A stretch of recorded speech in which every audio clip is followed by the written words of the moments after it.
All rise. Court 9 session. The Honorable Judge Tanja Alexander presiding. You may be seated.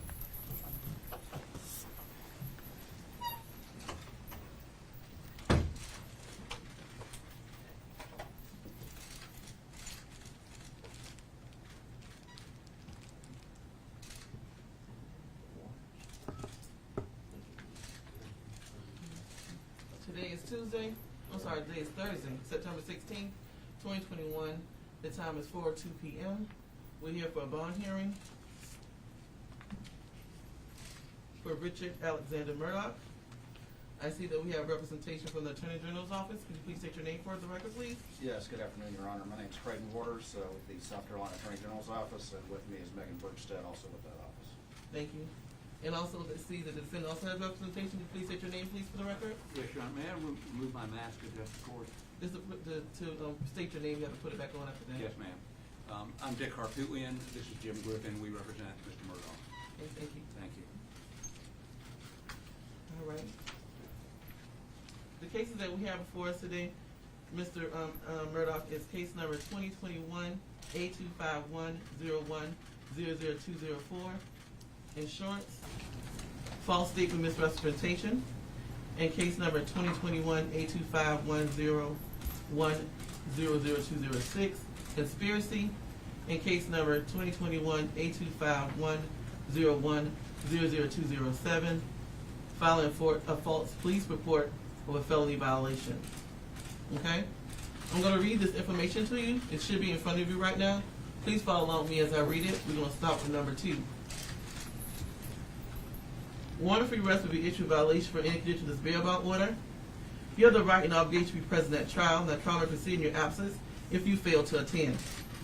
Failure to appear in court as required may result in institution of additional criminal charges. Failure to appear in connection with a felony or while waiting sentence after conviction carries additional penalty for not more than $5,000 of imprisonment for not more than 5 years or both. Failure to appear in connection with a charge for a misdemeanor for which the maximum possible sentence is at least 1 year carries additional penalty of not more than $1,000 of imprisonment for not more than 1 year or both.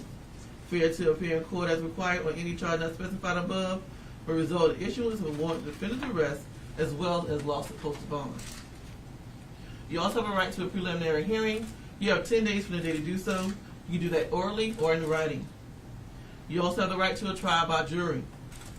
Once again, you're being charged with false statement, misimprisonment, first offense, conspiracy, and filing a false police report of a felony violation.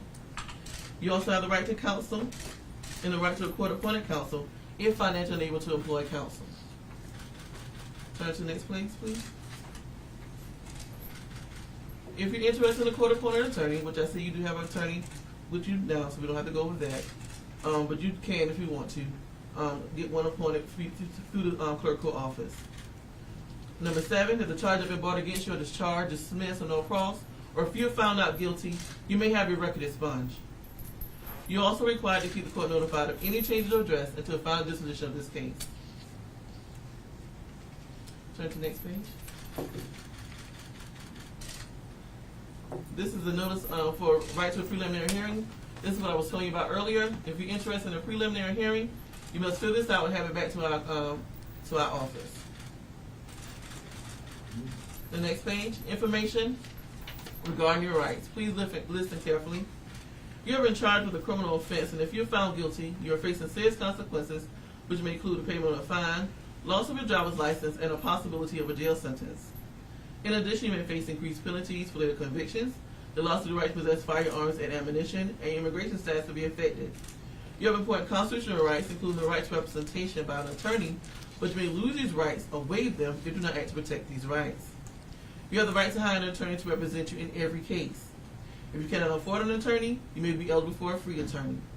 If you want the determination made to whether you qualify for a free lawyer, then it is your obligation to be screened at the location identified in paragraph 5C of the bond checklist you receive after this hearing. If you do not hire an attorney or go to be screened, then you may be found to have waived your right to have an attorney at your trial. You also have the right to represent yourself. However, you should be aware that self-representation can be dangerous. For example, there will be certain factual or legal defense to your charge that you're not aware of, or legal issues related to conduct of trial or guilty plea that are determined how to preserve an appeal. If you exercise your right to proceed without a lawyer, then you're responsible for complying with all applicable rules of court, including rules of evidence, procedure rules, and proper hearing before the judge and or jury. If convicted on the charges filed against you and you ought to pay a fine, you may request a reasonable schedule payment plan to pay that fine. It is your obligation to keep up with your trial date and to obtain an attorney, either by hiring one or by being screened and found eligible for a court-appointed attorney prior to your trial date. If you do not appear at your trial with an attorney, you may be deemed to have waived your right to have an attorney represent you. You are required to keep the court notified of any change of address until completion of this case. Turn to the next page. In the event you are unable to employ counsel, the state will provide you with counsel by appointment or with the service of a public defender of this county. If you desire the state to provide you with counsel, you may make application for counsel unless you're not eligible under the order of the court. You may apply for counsel, should you qualify, at the clerical office in Hampton County, located in the courthouse. Once again, it's a $4 application fee. You do have the right to apply if you meet the requirements, and also you have the right to be present at trial, but if you're not there, they will proceed in your absence. Turn to the next page. You are hereby ordered to appear for roll call on October the 25th, 2021 at 2 p.m. I acknowledge and understand that I'm to appear for and attend the above scheduled roster meeting. Also understand it is my responsibility and condition my bond that I hire an attorney or apply for a public defender within 15 days of this order. Should I fail to appear for roll call, a bench won't be issued for my arrest. If I fail to get an attorney within 15 days, my bond may be revoked. Understand there is a fee to pay the clerical office for a public defender application, and that is my responsibility to pay the fee within 15 days of this notice. Understand that should I fail to meet any conditions of my bond, the court will issue a bench warrant for my arrest and has the authority to revoke my bond.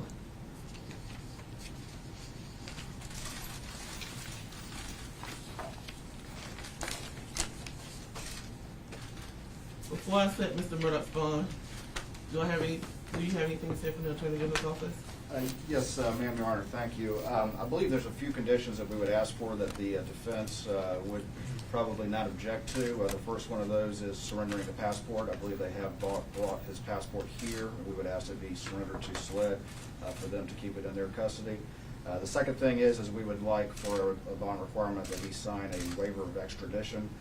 It is my understanding that they plan for Mr. Murdaugh to be returned to a rehab out of state, and for that we would request that waiver of extradition. Finally, I think there's a few matters that we would disagree on. Your Honor, at this time we would request $100,000 surety as well as GPS. Your Honor, the reason for that, he has no prior record. However, while the charges here under the law are not violent, the underlying facts are violent. They indicated, at least allegedly, an intent to harm oneself, and that makes that person not only a danger to themselves, but that enhances the danger to the community in that regard. And indeed, they also involve conspiracy, and that means working with others for criminal activity. So I think that enhances the danger to the community. Also, since he is going out of state, I think that does raise a concern of a flight risk.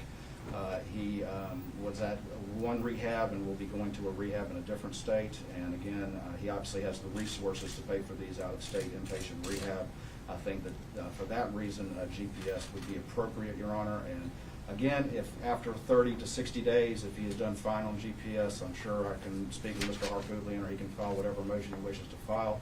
But I think in this instance, it is appropriate that we have that GPS. I've seen these type of cases before, and sometimes those who had everything and who are suffering a possible fall from grace are actually more of a concern than a hardened criminal who's been in this situation before. For that reason, we would ask for that surety bond and the GPS.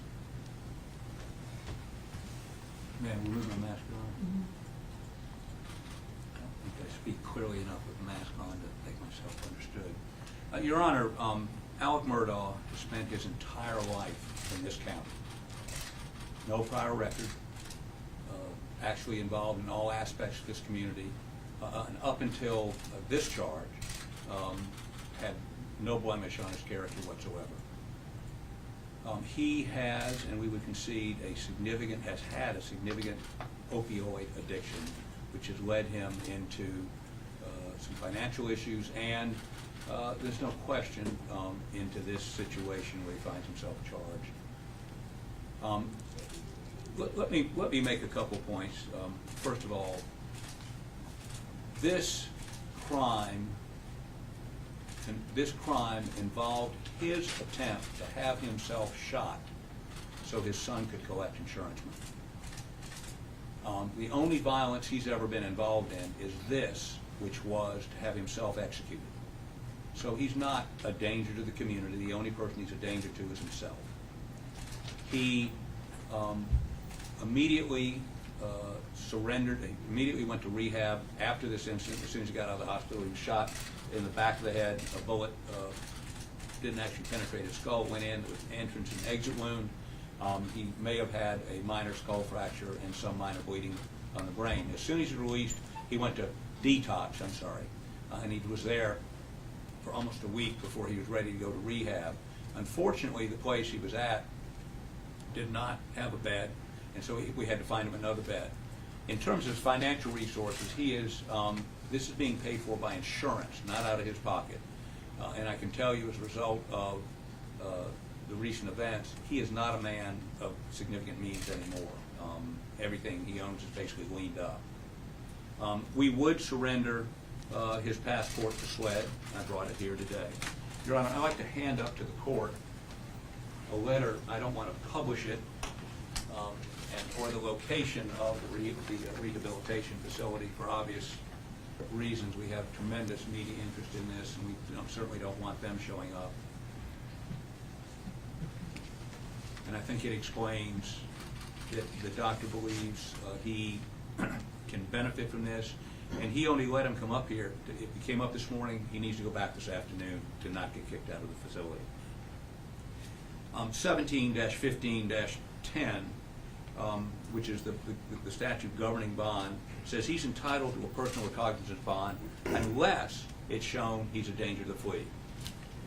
He has come here today on his own. He did not flee. He did not, once he knew he was charged. He is willing to waive extradition to come back whenever he is needed here. Again, every member of family, his connections are to this county. He's got nowhere to go. We're giving the passport to SLED. He doesn't have the financial means to leave the country, nor will he have a passport to leave the country. Your Honor, he has had a tremendous opioid addiction. The death of his wife and son have put him over the edge in terms of that addiction, and that is why, one of the major reasons he was considering having himself killed. The other thing I would say is this. There's no evidence of danger to the community or evidence that he would flee the jurisdiction to avoid prosecution. And the way these charges came about is that Mr. Griffin and I visited him at the detox facility on Monday of this week. He indicated he wanted to tell the truth. And I think SLED will affirm that they were expecting to show up down there and show him a lineup. They're investigating a drive-by shooting. When he and we decided he should call SLED, we asked them to record the conversation in which he detailed every element of what he is charged with today, total cooperation, gave them the name, told them about the gun, told them about the knife, and we believe was totally honest and forthright with them. So He himself has put himself in this by what he did to begin with, but is attempting to make amends by being truthful. He wants to cooperate with law enforcement. He's cooperated to the extent he can cooperate, given his current mental and physical condition. And when he gets out of rehab, and by the way, we're more than willing to have the facility required to notify us and/or SLED if he leaves the facility. We can do that, so that if he's not there and hasn't gotten court permission to leave there, he would be in violation of your bond order. Your Honor, as Mr. Waters indicated, he has fallen from grace. It has been a tremendous, but before any of that falling happened, his wife and son were brutally murdered, and that has had an extraordinary effect on him. Okay. So we'd ask you to allow him to go and help heal himself. A surety bond is not needed in this case, and as a practical matter, his financial condition is ruinous. So we'd ask you to allow him out on his own recognizance. 17-15-10 would indicate and allow him to go to rehab, and of course mandate the rehab facility notify the court and/or SLED if he leaves, and if he completes his treatment there. When he completes his treatment there, we'd ask them to notify us, so we then can coordinate with SLED and the Attorney General's office on where he's to go next, whether he should come back here or whether he should go somewhere else. But this is a 20-year addiction. This is something he's struggling with every day. And if anyone wants to see the face of what opioid addiction does, you're looking at it. This is a horrible, horrible disease. So, Your Honor, I'd be happy to answer any questions if you have any questions. Thank you, Your Honor. After hearing both sides,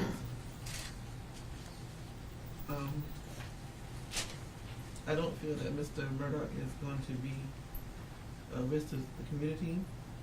I do, however, do want him to surrender his passport, and the waiver of extradition will have that in place. So with that being said, with the insurance false statement, misrepresentation, I'm going to set his bond at $10,000, and that's going to be a personal recognizance bond. And on the conspiracy, I'm going to set it at $5,000, personal recognizance bond, and filing a false police report, $5,000 personal recognizance bond. His total bond is going to be $20,000 personal recognizance, and that's going to be the order of the court. If he does leave the facility, if he leaves the facility without any permission, your bond will be revoked, and it will be a benchmark for your arrest. Yes, ma'am. Do you understand that? Yes, ma'am. That'll be the order of the court. I need you to sign these papers. Just one.